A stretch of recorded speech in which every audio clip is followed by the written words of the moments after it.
Welcome back, everyone, to our Love is Blind watch along. We are watching season 10 of Love is Blind, and we just wrapped episode 9, which was titled I'm Just Being Honest. Oh, yeah. And it started with the end of the last episode, which is Chris and Jess's conversation. A lot more of the same. Yep. Chris being a complete douche. And one of the things that stood out, though, from what he said, is it sounds like he's trying to pursue Bree. Or, not Bree, I'm sorry. Yeah, that's Bree. right. Yep. Yep. So he's trying to pursue Bree. Oh, and to me, I was like, essentially, he brought that up to Jess. He was like, my second choice. And it's like, what are you talking about? And he essentially compared Jess and Bree, insinuating that Bree looks better or apparently has more of a Pilates body. They look exactly the same to me. I don't know what he's talking about. It's not like, we had a Victoria's Secret model, also participating in the show. And he's like, oh, but then I could have went with the Victoria's Secret model. Yeah. You know what I mean? Like these are everyday women. They don't try and find people who are on the cover of Sports Illustrated. Yeah. So I don't know what he was talking about there. It Yeah, seems like he's weird. just trying to make excuses. And just kind of dig that knife in a little bit. Yeah. Because we did get a sense, too, in this episode that Jess and Bree are close. Yeah. They're friends. So I think there was a little bit of him trying to just be mean, knowing that they are close. What was interesting, though, is that Bree had gotten a text from Jess the same time that Connor got a text from Chris, which was very bizarre. So I feel like Chris was trying to go into damage control because he knew that it was going to get back to Connor. Right. That he was making those comments about Bree, that he's essentially trying to steal his girl. Oh, yeah, because, if anything, he's like people like that do. He's living a double life. He's saying one thing to your face and doing something entirely different. He just doubled down. On being a complete And we'll see dick. how that comes up again later on in this episode. We'll bring that up soon. Bring that up as well. And we also had Vic and Christine went to Christine's hometown, and it was good. It was a nice palate cleanse from Chris just being a complete asshole and just kind of bringing down the whole. I know. It's like it's like, oh, there is hope.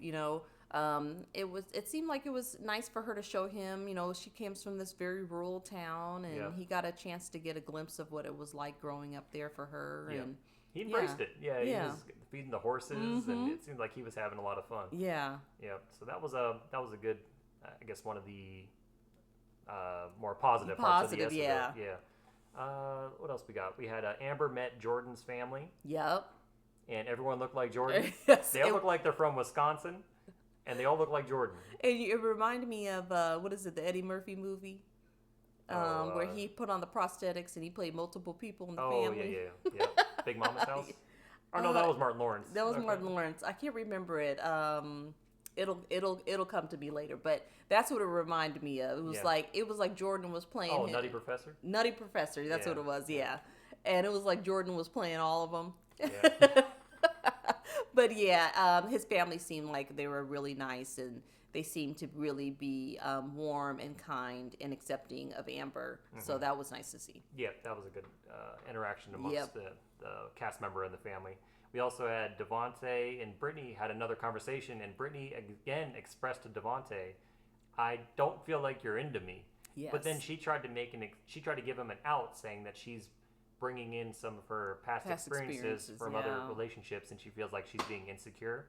But I think if you're with someone and they're giving you no sense of affection or anything, what do you got to think? Especially you haven't even known each other that long. Yeah, like you're not even comfortable with each other yet. Well, and also too, I just think you can feel that. When you're in a relationship. relationship. Feel like he's into her. Yeah. Even like if we were in person, I'm sure it'd be even more obvious. But even watching them on TV, I don't think I've ever seen them kiss. Besides when they initially met. No, it just seems like buddy interactions. Very. This is what I would probably say to Brittany. Could you be in this state and have a relationship like this? Are you going to be happy? Forever? Yeah. Mm-hmm. Like if you knew that that's just how he was, could you be happy like that for the next 40 years of your life?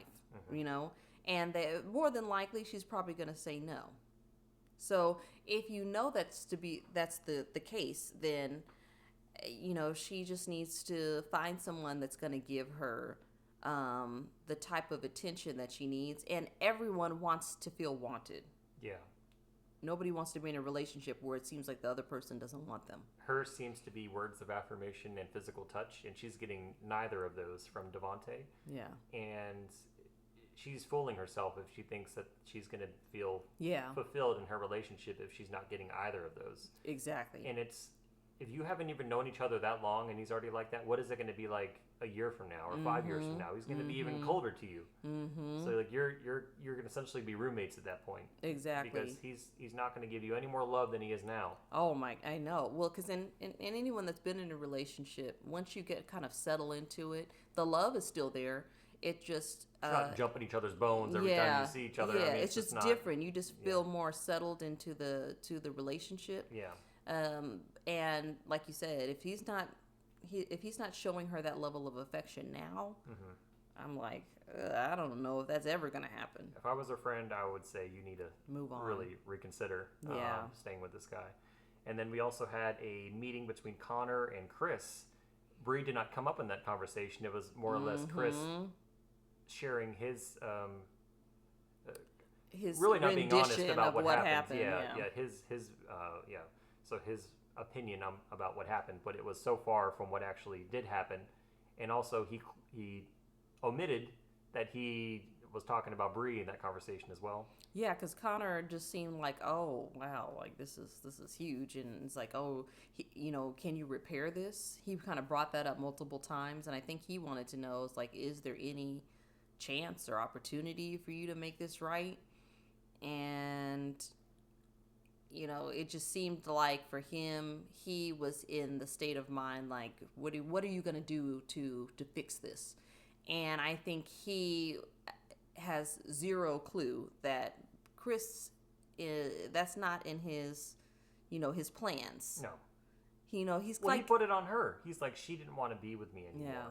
She stepped away. I didn't break up with her. She just didn't want to continue the relationship. Yeah. It's like, dude, if you say that to anyone, you're calling them essentially, we can call her a slob, but he said you're not my type. Right. And you're not going to be my type unless you get a Pilates or a CrossFit body. I mean, what is she supposed to say to that? Well, and also, too, there's this elementary school teacher that I watch on Instagram, and she tells her students, if it's something that somebody can't change in the next 3 to 5 seconds, don't bring it up. And to me, that's how I look at what Chris said. This was not something that she's going to be, she's not like tomorrow she goes, you know what, I could do that. Let me get my CrossFit body. In the morning when you wake up, my body is going to be Pilates-ati, all right? And I'm going to have my CrossFit, and this is like what he was insinuating is a lifestyle. And not to mention, this is somebody that has a very demanding job. Yeah, she could work 12 hours a day, 6 days a week for all we know. I mean, doctors have a very demanding schedule. So I just don't think it's, what he brought up was not fair. No, it just wasn't a fair ask. And maybe, Chris probably has a lot of time on his hands that he can sit and do that all day. Yeah. Other people have jobs. So people have to do what they can to fit in. Software sales, right? That's what it said. So yeah, and who knows what that means. Yeah. Because people just come up with titles. Yeah. But apparently he has time on his hands to CrossFit himself around the apartment complex all day. Yeah. So that was a very odd interaction, knowing that all the things that knowing we know, everything that transpired between Chris and Jess. And we also got some more insight into why Alex is the way that he is, and his mom is very similar to him. She's a truck driver, so she's never home. She likes going place to place. She doesn't like sticking around in one. She doesn't very nomadic. Feel like she's complacent. Yeah, she's very nomadic, and the dad was the same way. So it makes sense that Alex is that way as well. He gets kind of itchy if he's in a spot for too long. Mm-hmm. And I feel like they had a good chat. Yeah, I mean, I felt like the chat was good, but I also got the sense that she is very different from his mother. Yes, very different. I got the sense from his mom that, these are not the type of two women that would normally hang out. Mm-hmm. She said, I'm not a materialistic person. I don't believe in things. I believe in experiences. She definitely seemed a little bit more rough around the edges, Oh, she's lived some life. Yeah, Yeah. yeah. Mm-hmm. Beautiful lady. It has nothing to do with like she just seems like I could see her riding a motorcycle, like on her own. I don't see her getting married again and living like a traditional. Yeah, like her she's twilight not. years are going to be Yeah, eventful. like she doesn't seem like Ashley in the sense that she's like, oh, I'm having spa days and getting my hair highlighted and getting my nails done. Like that's not Alex's mom. And so I think, Ashley is sort of getting these insights into who Alex is. And I think she needs to start to put the pieces together that she may not be getting directly from him. I mean, sometimes you just kind of have to step back and look at how somebody lives and where their background and to me, there's so many red flags when it comes to the two of them. Not about his life. His mom looks like she loves him very much, and it sounds like he had a very loving relationship with his mom, so that's a great thing. But their lifestyles are so different. Yes, they are. So that's well, I guess we could jump around a little bit too. So later in the episode, Alex and Ashley had a conversation, and she was pulling out the same thing that her dad did, where she was trying to back him into a corner, and she was asking him about his relationship history. She was asking him about a Austin visit, and she's like, "Why would you go to Austin with the traveling nurse and then that whole situation of it's pretty much cornered him and said that you went there to hook up with this girl and that you were dating someone else at the same time." And he's like, "Well, I don't think it was cheating because it didn't happen at the same time." Yeah, he said there's no crossover there. He's like, "But even if it wasn't cheating because we weren't exclusive." Well, and I think also too, in that conversation that Ashley had with Alex's mom, she said that she had been talking to her friends, and her friends, were asking her questions about him, and the friends couldn't put the pieces together. They were like, so when did he get out of this relationship? Yeah. Where was he living at this time? Was he in Arizona, Florida, Australia, Timbuktu? Well, she brought that up. She's like, your lifestyle is very hard to track. He's like, it's hard for me to keep track too. And it's like, exactly. It's because you're lying. So I think that's why she kind of took an approach that her dad did and thought she would back him in a corner, fire some questions at him. But then as soon as she noticed that he was starting to get defensive, which he did with her dad as well, she was just like, "Oh, well, I'm not saying this. None of this is true. I'm just asking. Yeah. And it was kind of like, come on, you're asking because none of it is adding up. Yeah. Yeah, and the dad said too. I mean, honesty is not his strong suit. Yeah. And it's so much easier to be able to recall what happened if you're actually telling the truth. It's very hard to keep track of all these lies. Yeah. And I think in his mind, he has the truth of what actually happened, and then he's trying to put forth the cleaned up Alex version that he's been sharing with the dad and sharing with her. And that's why when she asked him about dates, she's like, "Well, what do you mean? You told me you were dating this person at the time." He's like, "Remember he had to sit there?" Yeah, he had to think about it. She mentioned a particular month, and he's like, no. Like he... Well, and also, too, the traveling nurse ex-girlfriend that he says that they talk occasionally, but then he also went to go visit her, which is and he said, she has a boyfriend now. Like, he's trying to make it seem like it's it's innocent relationship, and it's not. No, it to me... Ashley said, I'm not close with my exes like that. Like, I'm not going to be, meeting up with them or traveling to go see them.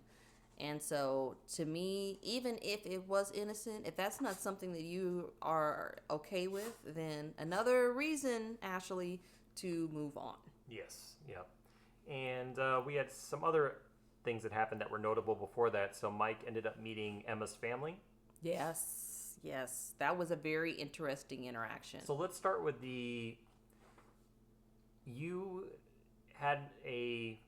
what you took from that is you said that you think that Emma is dealing with potentially some mental health. Yeah, well, I think that I think that there were some things that Emma described to me that was a little bit worrisome. It sounded like depression symptoms. Yeah, like, she mentioned multiple times that she tends to be surface level with people. Mm-hmm. I feels like Emma's carrying around a lot of pain, unresolved hurt. And then her parents mentioned how, she was always, the the teachers would always describe her as being outgoing and social. But then they said, when she was younger, she would just come home and go downstairs and be in the, and just be by herself and not say anything. And I do worry that there's things that Emma is experiencing internally that may be affecting her mental health. Yeah. And I also felt like there were instances in that conversation of her opening up and trying to provide some insight. I thought it was a little odd. Her parents never ever thought that she might have insecurities about her scarring.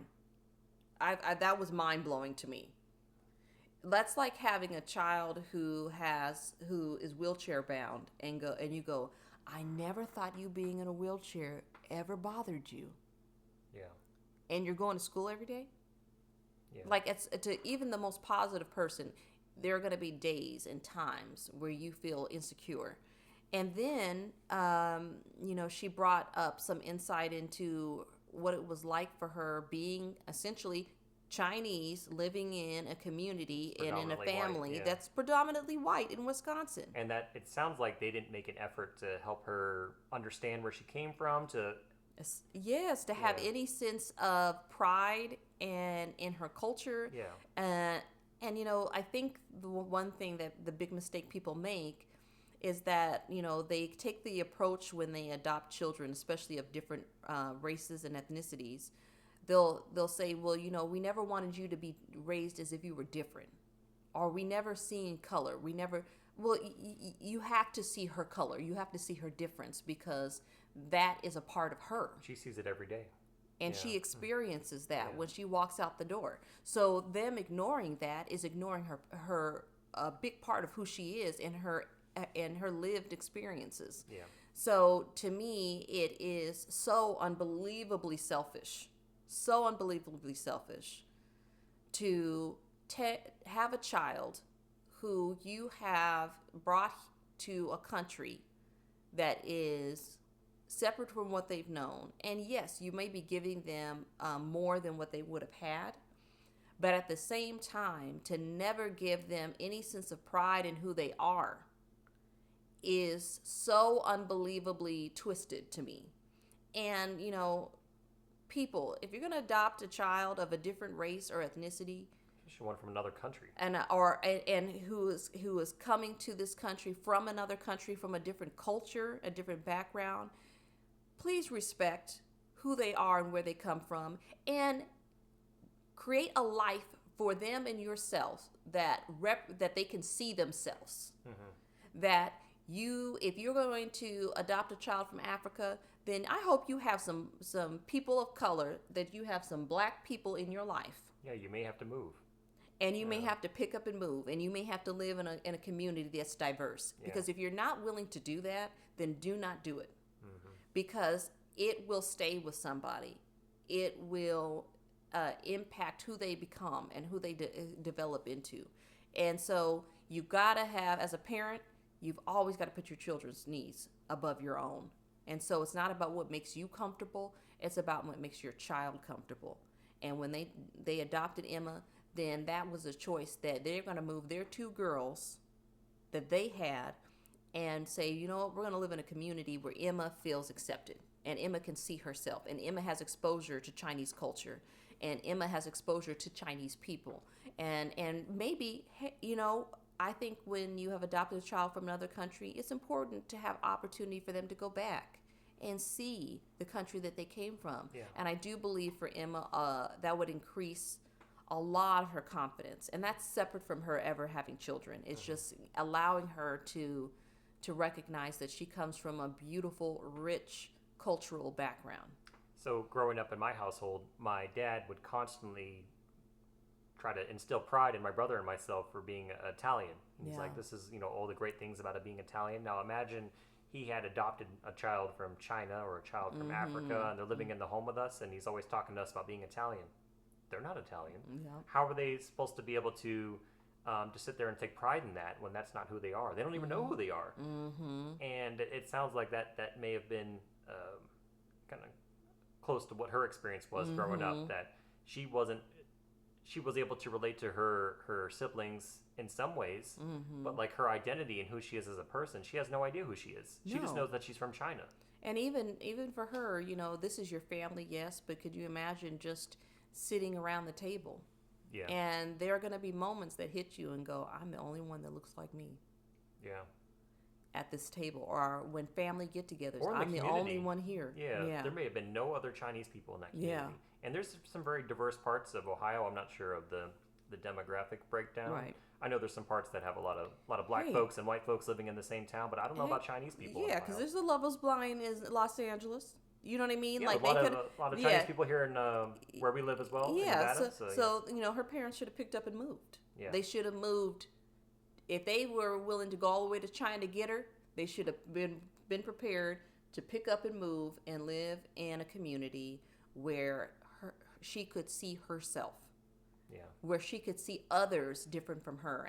And let me just say this. This is not just true for Emma because she was adopted from another country.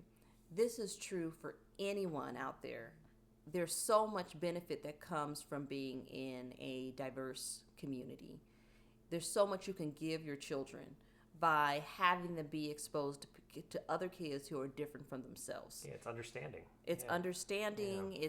It's recognizing that as I get older, I can learn from. It doesn't mean you have to integrate or incorporate everything you see into your own personal life. Yeah, but there's beautiful things about every culture. Exactly. And if you grow up not understanding anything about you're white, you don't know anything about black people or Chinese people or Hispanic people, you may grow up with a very warped perception of what the world is like. Yep. And then for you, I mean, there's a lot of fear of the unknown. Oh yeah. So you have no idea what. I don't know. We can go down a whole political rabbit hole. We don't have to, but yeah. I think it's like you said. You had a good point that it's good to grow up in a community that's very diverse, and it gives you a more worldly sense of view. Yeah. And multiculturalism is not limited to race. Multiculturalism is different lifestyles, different religions, different traditions. And so your cultural experience is your cultural experience. And every home has a culture. So it could just be, this is a tradition in our family. This is something that we like to do. And, every Friday night we get together with, relatives and we do this one thing. Like that is culture. And so when you allow your kids to have exposure to that, it just benefits them in the long run. And especially if you have a child of a different race or ethnic background living in your home. Yeah. And you're you have a duty to ensure that they feel loved and accepted and that they can see themselves in the people that are around them. And even for her siblings, that would have been great for them to understand a little bit more about their sister, because if they grew up around no Chinese people, right? I mean, really the only thing they would know were just stereotypes at that point, or they grow up to have the same mentality as a parent that we never saw your color. So we never saw your difference. So what were your thoughts on the comment the sister made that?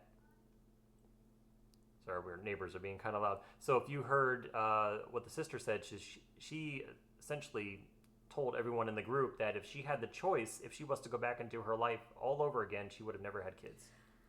I thought that, if anything, was very telling.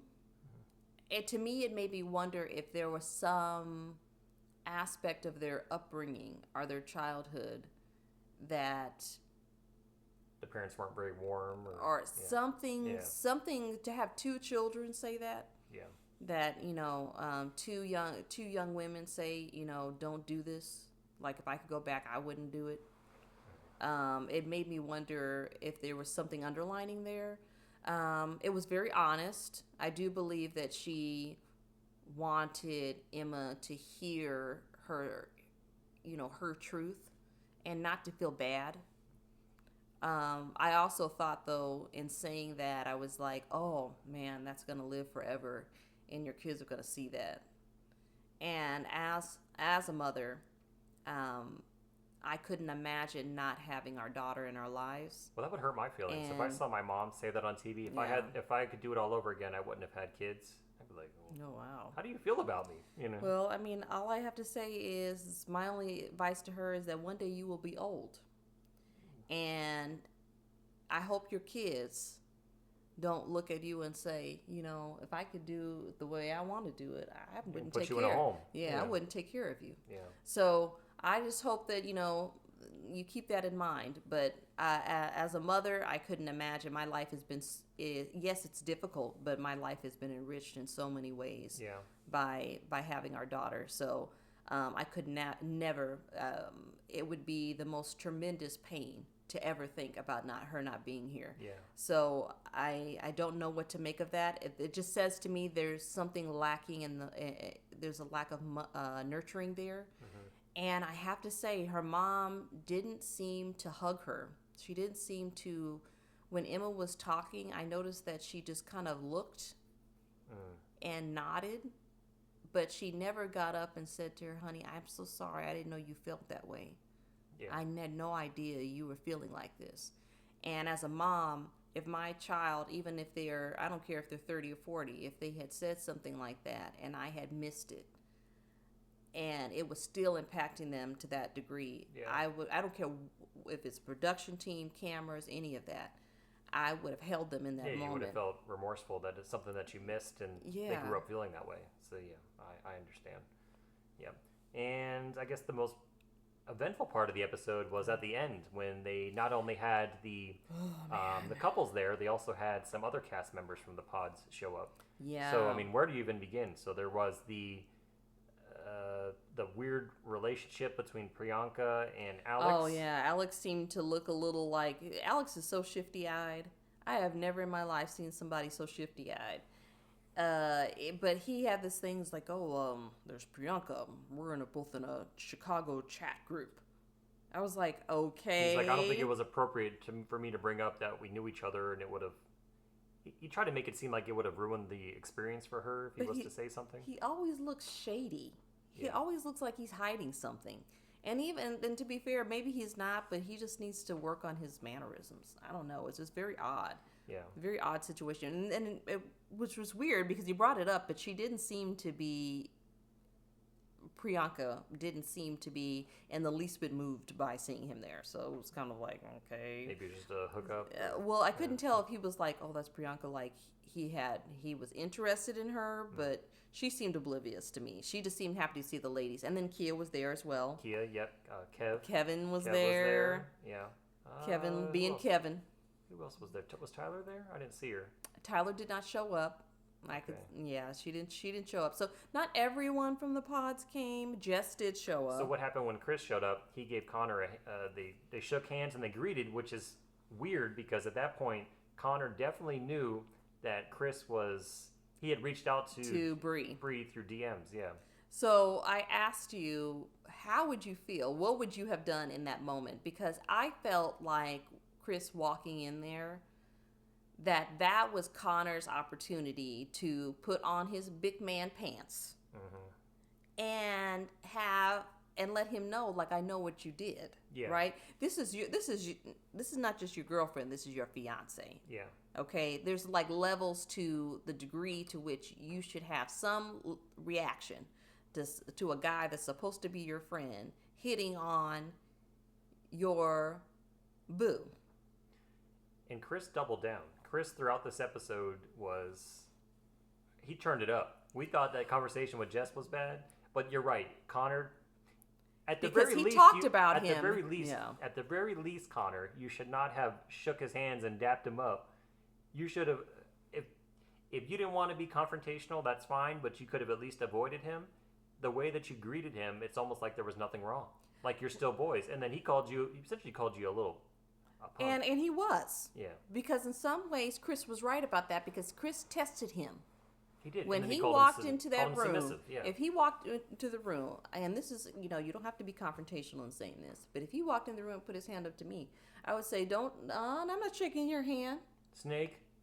I would have said, I know what you did.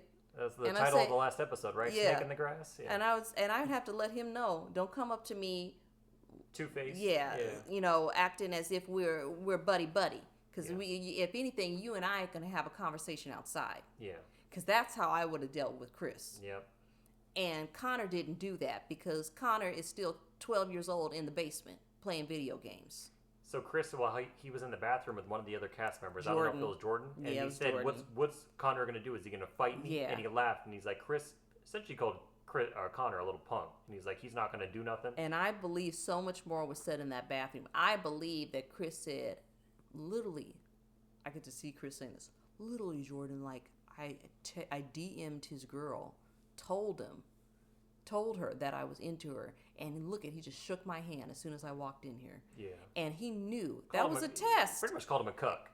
It was a test, and he failed. The only person that called him out, really, the whole episode was Amber. Amber was the only one that said something to his face. None of the men checked him. No. Connor didn't check him.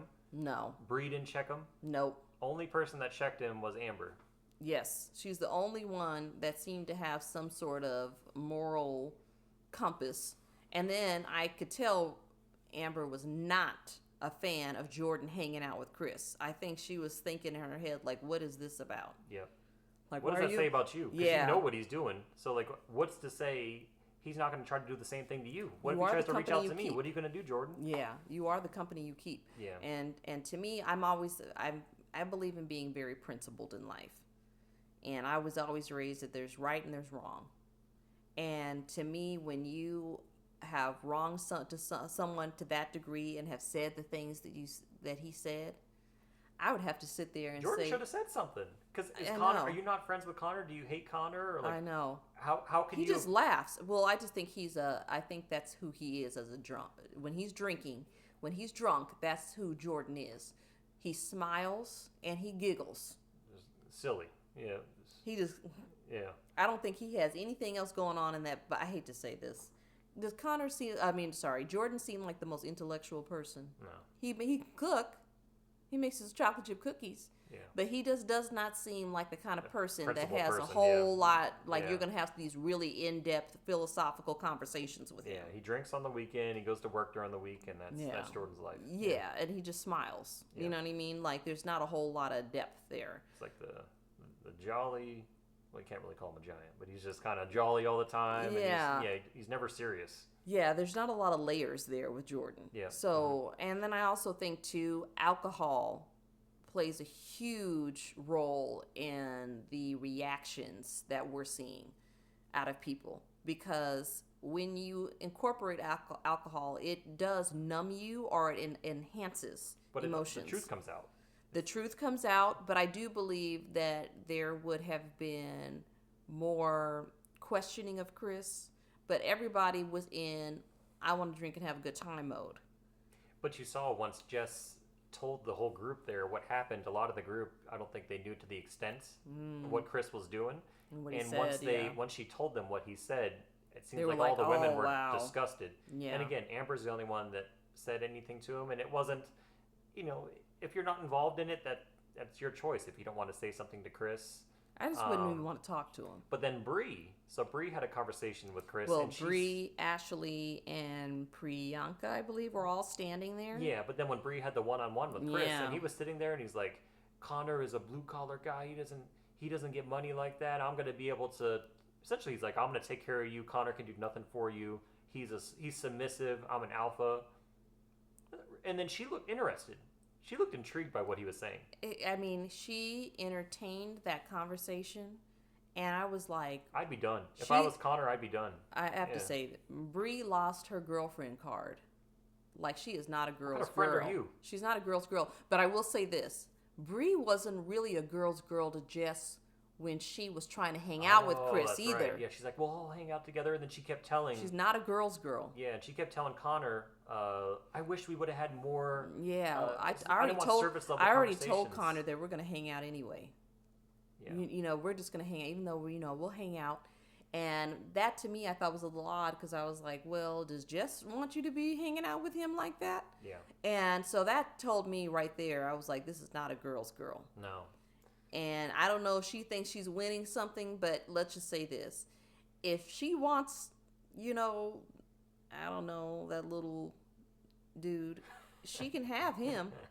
If I was Connor, I would walk away and then I would figure out, Connor needs to get involved in some sort of physical, manly activity. he needs to he needs to find play some basketball or something. Yeah, he needs to stop playing being a man through a video game character. Yeah. Well, and learn how to be a man in real life. So that from beginning to end, from the very first time when Chris showed up and he dapped up Connor was in the wrong. Connor never checked him.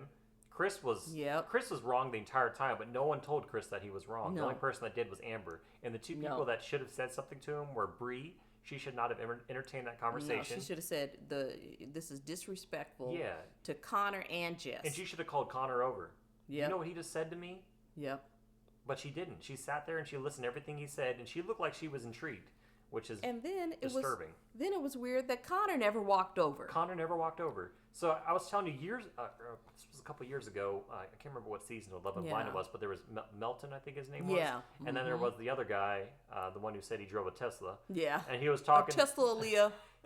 And he was talking to his girl. Yeah. And he was going. It seemed like he was going off her, and Melton.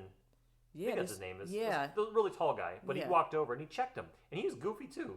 He was a nerd too, but he still stood his ground. Yeah. And he put the guy in his place, and the guy backed off. Yep. Connor could have did that, but Chris knows that. In Chris's twisted mind, he's like, I could just keep getting away with this. Yeah. And he's getting off on it because he feels like he's able to punk someone. I think Connor would have gotten some major points with Bree if he would have done it. That might be why she's entertaining it, because she feels like he's acting like a little punk. Yep. And now that she was looking for someone to be assertive, and even though Chris is a slime ball. Because I would, if I was a man and my girlfriend's having this conversation with someone that I know was trying to get her, I would be standing there the whole time.